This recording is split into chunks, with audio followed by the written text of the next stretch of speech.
Hello বন্ধুরা, আজকে recipe হচ্ছে আমার ইলিশ মাছ বেগুন আলু দিয়ে।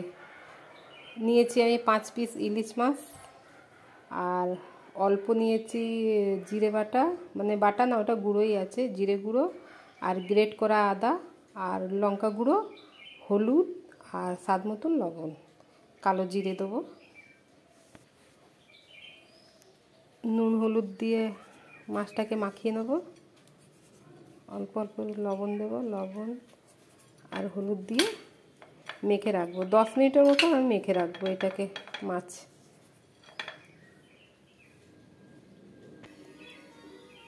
কড়া বসিয়ে দিয়েছি উনুনে, দিয়ে দেবো তেল। তেলটা দিয়ে দিলাম, তেলটা গরম হয়ে গেছে। আমি একটা একটা করে মাছ ভেজে নেব।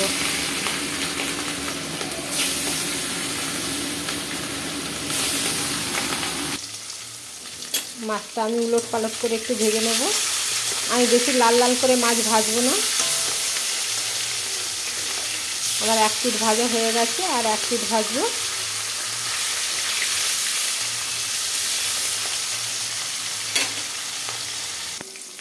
আমার মাছটা ভাজা হয়ে গেছে, আমি এবার মাছটা বের করে নেব।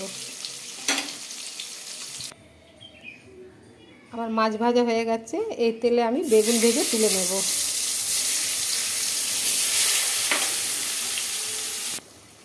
বেগুনটা ভাজা হয়ে গেছে, এবার আমি বেগুনটা বের করে নেব। একটা পাত্রে বের করে নিচ্ছি।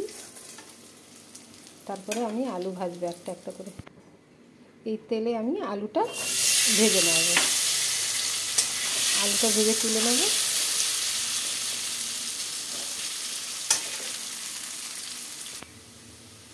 আমার আলুটা ভাজা ভাজা হয়ে গেছে, দিয়ে দেবো এবার আদা, গ্রেট করে আদা রেখেছিলাম,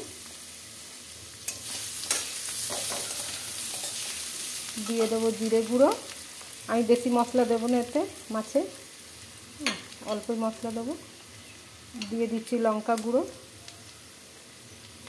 আমি এখানে হাফ চামচের মতন লঙ্কা গুঁড়ো দিলাম, যেহেতু আমি কাঁচা লঙ্কা দেব, ঝাল হয়ে যাবে বলে আমি অল্পই দিলাম। অল্প জল দিয়ে একটু মশলাটাকে কষিয়ে নেব।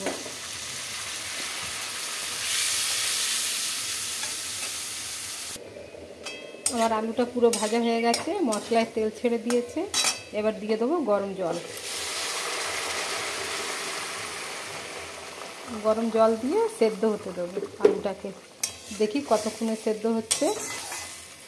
এবার দেবো লবণ। লবণ আমি দিইনি বন্ধুরা, কেন কি ঝোল করবো তো, আন্দাজ পাবো না ঠিক মতন। লবণ দিলাম, দেবো অল্প একটুখানি চিনি। আলুটা দেখে নিই, আমার আলুটা সেদ্ধ হয়ে গেছে। হ্যাঁ, কেটে গেছে, সেদ্ধ হয়ে গেছে। এবারে যে ভেজে রেখেছি বেগুনটা দিয়ে দিলাম, আর মাছ দিয়ে দেবো। কেন কি আমি বেগুনটা সেদ্ধ করিনি আলুর সাথে, আমার বেগুনটা ভাজা ছিল পুরো বলে। আমি এই 1 মিনিটের মতন আর এটাকে ফোটাবো, মাছটাকে, মাছ আর বেগুন। 1 মিনিটের মতন ফুটিয়ে আমি নামিয়ে নেব। আমার ইলিশ মাছের ঝোল রেডি। এবার আমি অন্য একটা পাত্রে ঢেলে নেব। এইভাবে আপনারা একবার ইলিশ মাছের ঝোলটা ট্রাই করতে পারেন। যদি আমার এই রেসিপিটা আপনাদের ভালো লেগে থাকে, তাহলে লাইক, কমেন্ট, সাবস্ক্রাইব করবেন অবশ্যই। Thank you.